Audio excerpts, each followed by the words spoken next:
and welcome to a short tutorial where we'll briefly explain the comments feature. This feature can help you to get a quick feedback to any document.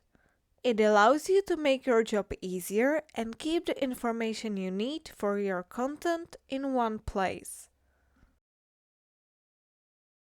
We are now in a document where we enable comments with this toggle in the right column.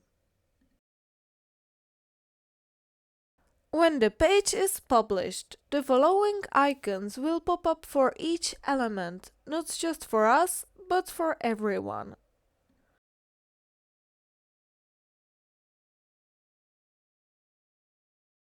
By clicking it, you can write a comment.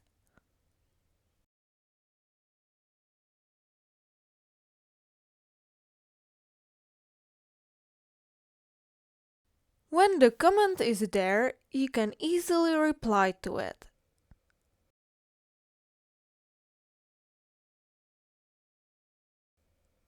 You can also edit it if it's yours and mark it as resolved.